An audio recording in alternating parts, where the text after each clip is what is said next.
hope during this coming festival of the Tabernacles, we will bring all the hostages home, those who are alive and those who have passed away, and the IDF will remain in the depth of the Gaza Strip. At the beginning of the war, one of our officials said, "We doubt if we'll be able to bring even one hostage alive back." Well, look, there are those who claim that we wouldn't be able to bring them all back without completely withdrawing from the Gaza Strip.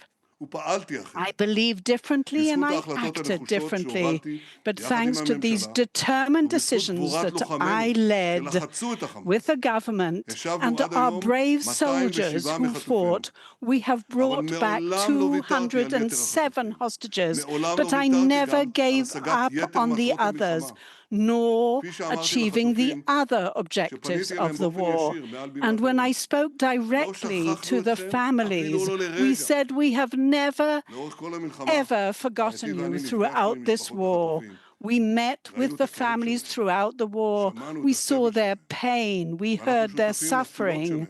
We share their prayers that soon they will embrace all their dearly beloved families, and we will be able to bring them back for burial, and the others will be able to embrace. It was the most important for us to enter the stronghold of the Hamas in Gaza, and we coordinated with President Trump that turned things completely upside down. We isolated the Hamas, and with this immense pressure that we really pressurized them with, the Hamas will release all our hostages, and the IDF will deploy themselves in a way that they will be able to control all those areas that the Hamas are in control of. People said, oh, Hamas were willing a year ago or more to release them all without us withdrawing fully from the Gaza Strip. Well, that was a lie. What brought this change in their stand was only the military pressure and the political pressure that we wielded upon them. But thanks to the bravery of our soldiers and everyone's work here, we managed to withstand all the pressure that was wielded upon us. Had we not done that, we would have left Gaza without barely any achievement. We wouldn't have been able to take over the Philadelphia axis. We would have, yes, managed to actually bring to the end of death and everyone else. But above all, we would not have actually removed and eradicated that nuclear threat against the State of Israel. It was a historic achievement that will be written down in the annals of history. My dear friend, President Trump, I must thank you, who helped us by sending the B-2 airplanes, and his steadfast stand and help, and he bombed the nuclear facilities. And we would not have been able to achieve that. People said it was too good to be true. Well, I'm telling you, it is true. It really is true. And with the help of God, it'll help, and it will happen very soon. I have guided the negotiation team under the auspices of Dermer to really make this negotiation only last for a few days. And you heard that President Trump, he is not going to suffer any of those sort of delays on the part of Hamas. And we said that the Hamas will be disarmed and there will be a demilitarization of the Gaza Strip. It will be done either by us or in a political way, either in the easy way or in the hard way, but it will be achieved. I would like to thank all the security forces and the IDF. You are heroes. I salute you. I embrace all the bereaved families who sacrifice, those who they cherish the most, and all those who suffered so much and sacrificed themselves. and all are wounded. I wish you health, but it is thanks to all of you, and you also, the citizens of the State of Israel, who have been so resilient and stood steadfastly in such tough days, while we were destroying our enemies from Yemen, if we're talking about in the Hezbollah and the Hamas, from one victory to the other. Together, we are changing the face of the Middle East, and we will continue working in such a way till the eternity of the State of Israel. It says in the Bible that, yes, if we continue thus, then we will be strong and steadfast.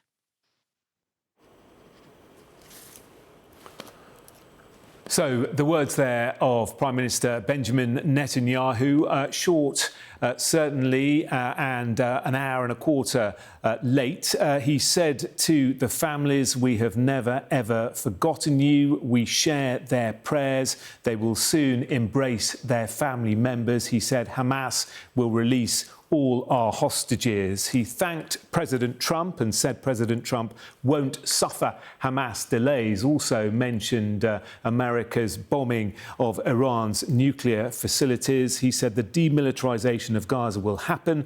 I salute all the brave families. Thank you to those wounded in the war. And finally, he thanked the Israeli citizens as well. Well, our Middle East correspondent, Adam Parsons, is in Jerusalem. We waited a long time, Adam, to hear from the Prime Minister. He had little to say, but I felt it sounded, perhaps prematurely, like a victory speech. Yeah, it's this whole process, Jonathan. There's a certain element of the Donald Trump about this, isn't there? That he sounds optimistic. He sounds as if this is all terrific news and that he's done wonderfully well. But actually, I was looking for firm details in this, and they're relatively few and far between.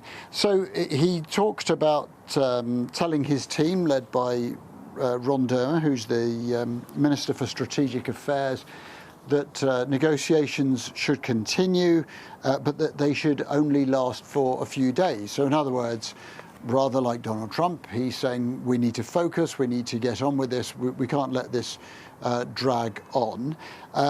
He said that Hamas will be disarmed and demilitarized, and this could either happen in the easy way or the hard way, but it's not really clear what he meant by the easy way, other than one assumes through negotiation. And he sounded very, very confident about saying that all the hostages would be returned. But in those sort of thorny issues about what concessions he was going to make and how he was possibly going to satisfy the angry members of his cabinet, of that there was no detail at all. So yes, I agree with you. The way he framed it was as a very victorious, upbeat speech, one in which he thanked his population, in which he talked rather solemnly about the requirement to bring back hostages and to give burials to those who were coming back dead. But in details at the moment, they are few, other than the fact that quite clearly negotiations, intense negotiations, are going to take place in the coming days. So the big question, Adam, I guess, is how much further forward are we? There's no deadline as such, is there? No. And to be blunt, I don't really think there ever was a deadline. I know Donald Trump says there was, but I was never able to find out what breaching that deadline would even mean, because when he said, well, I've given Hamas this deadline, it's like, well, if they miss it, what's going to happen? What, Israel's going to attack? Well, they already are. So it wasn't clear what that deadline ever meant. There's a Sukkot holiday coming up. Very clearly, the anniversary of the October the 7th attacks is approaching. I suspect everybody would like to come up with a deal that coincided with October the 7th.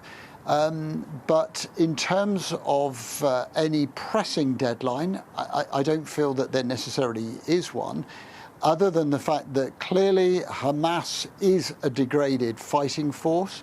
The tension in the Arab world has been high ever since Israel attacked Qatar to try to get to the Hamas leadership. There just is a feeling that everybody finally would like a deal and that both sides recognise that the other one has to concede something. All that is left is for those two sides, Hamas and Israel, to realise that they too are going to have to concede something, that we're going to have to end up with a deal where both, if not all three sides, including America, feels it isn't perfect, but it is somehow politically palatable. And how we get to that point and what that deal might look like in terms of Palestinian self-determination is still difficult to grasp.